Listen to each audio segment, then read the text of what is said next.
Welcome to another episode of last week's Comics Today. I have a small stack, and then I'm going to have something different at the end. But we are going to start this week with Wolverine Revenge, and there is a story here. It's here. If you want to know what happened, you can read that. It's supposed to be a 5-issue series, and there were 5 villains in the first issue that sort of kicked things off. It's Mastermind, Omega Red, Colossus, Deadpool, Sabretooth.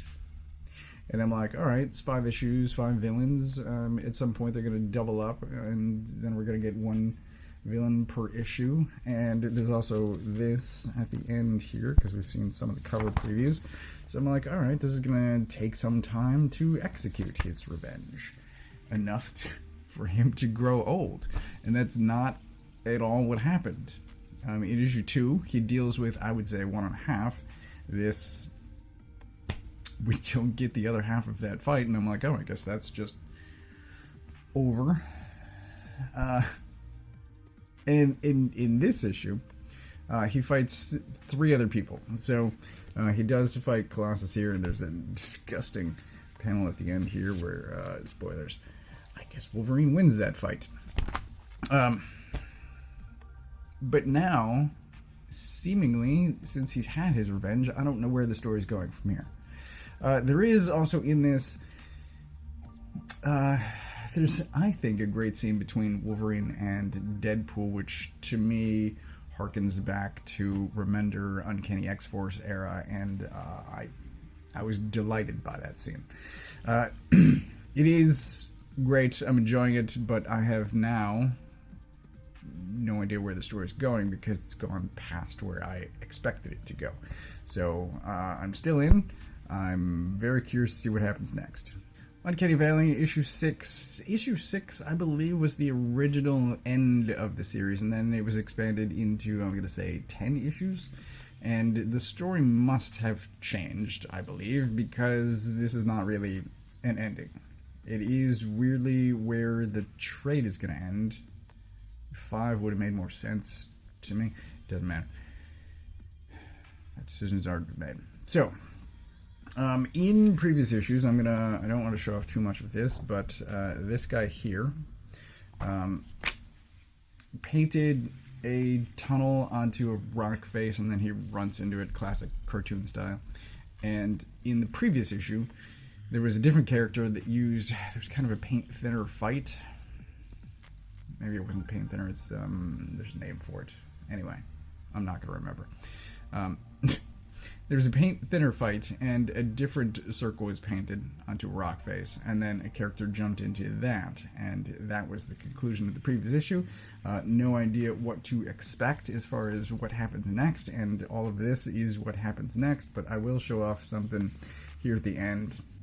Alright, so a lot of world history, a lot of backstory gets explained this issue, but here's ultimately where it winds up. Like this. And some of that's going on. I'm still enjoying it. It's still awesome. You've possibly been spoiled about who the villain is, and I don't like that his face has changed. Whatever. It's fine. It's fine. It's my minor gripe that his face and body have changed. Otherwise, it's another great issue, and I'm loving everything that's happening with this story. There is Feral by Tony Fleecs, and I don't know when the first trade of that's coming out, but I've been waiting because I loved Stray. I've been waiting for the trade on Feral, and then I'm planning to get that, and I don't, I'd have to check it to see if it's been solicited yet, but yeah, I'm enjoying what Tony Fleecs is doing. This has already been shown off while I was moving Uncanny Valley around, but this Zdarsky comic news stuff is, I find, super entertaining. It is now longer, and there's ads, but that's fine, because we get this Who Created Wolverine, and Rob Liefeld's head is on there, along with Chip's head, and it's still very entertaining, very funny, and this would have beaten some of the full-on comics that I got last week, as far as, like, pick of the week ranking. Super entertaining and educational. Highly recommended. It is free, so grab this, read it. I mean, even just the front cover. Just, it's Batman too powerful. Like, could he make my parents get back together? It's super funny. Super funny. I love Chip's humor. Up next, we have Savage Sword of Conan. This is the first 2 parts of a Jason Aaron 4-part story, so it should conclude next issue. We also get, where is it? We get Tim Sale Conan, and the newsprint is not doing this image any favors. Google Tim Sale Conan and look at how gorgeous this is. I kind of wish this were in color, but even in black wash, grayscale, it is absolutely gorgeous. And if a print of this were available, I would probably get this and throw it on my wall, because hell, that's gorgeous. Anyway, I think I already scrolled past the table of contents, so here it is. Part 1 is honestly parts 1 and 2 of Conan and Sorcel. This something damn thing in the water is only 2 pages, and it's phenomenal. And then this last one is just okay.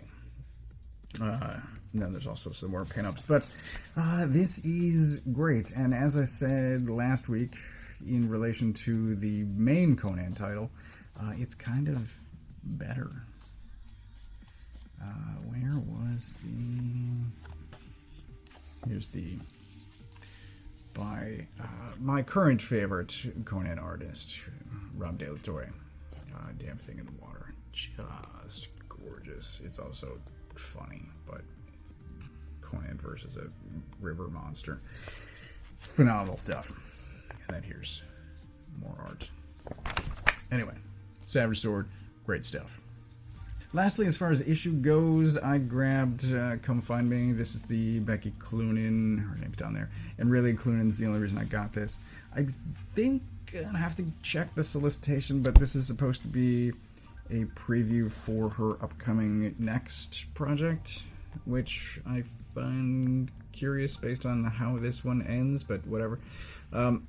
It is basically another anthology book, much like the opening Distillery book, and much like all anthology-style books. There are some that are good and some that are not, and I think this one is overwritten, but gorgeous to look at.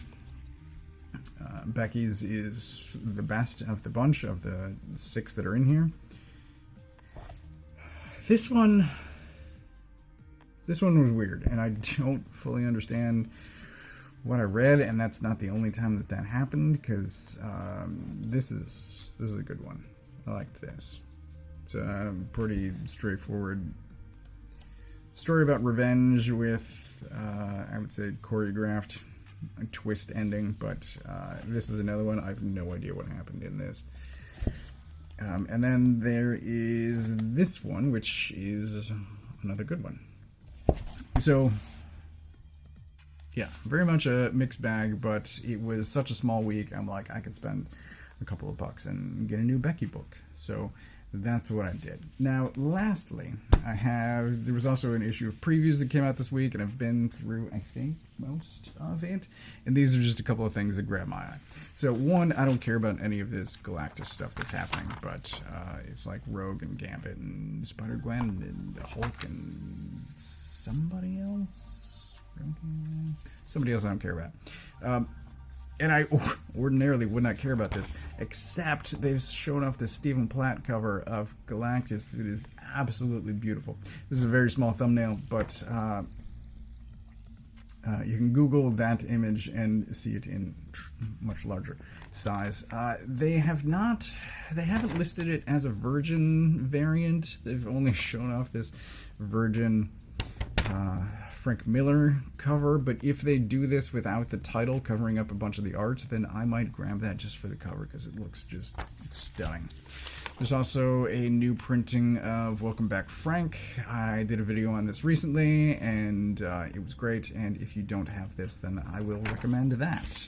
I've also done a video on Dead Space with art by Templesmith. I enjoyed it a lot, and it's been out of print for a long time, and it was very expensive if you wanted to get it.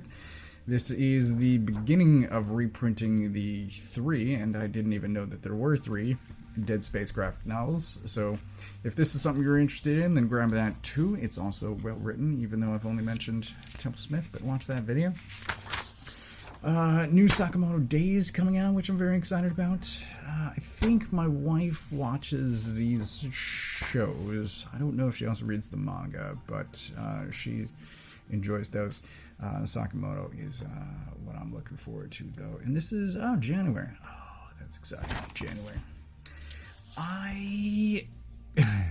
It's been a long time since really I've cared about Street Fighter, but I think the Jada toys have piqued my interest a bit, so I might grab this. I have no idea who this writer is, but jump into 2005 special. Oh, 2025. Oh, gee, I can't read. Anyway, yeah, I might grab this and just see what it's like. And then we have a couple of collections that are coming out. So Minor Arcana, which only has 2 issues currently, but is off to a brilliant start. We've also got the Conan Black Stone coming out, which similarly only has 2 issues currently, but is off to a great start. And lastly, I had seen a listing for this, Farewell My Odin, and I was curious. Previews actually has a couple of images unlettered, but for 200 pages and $13, I'm thinking about grabbing this. So that is, it was a very light issue of previews as far as stuff that caught my interest, but that was the stuff. Now, that is everything that I got this week, and as far as pick of the week goes, I'm gonna give it to Uncanny Valley. Honestly, all 3 of these are great, even Zdarsky Comic News. But I will give pick of the week to Uncanny Valley. No cat bothering me at my feet. So that is everything that I got this week. As always, I get my books from a local comic shop. I think next week it's going to be like an 11-issue week, so next week will be a much longer video. But if you don't know where yours is, you can use this URL to find the comic shop closest to you. Thanks for watching.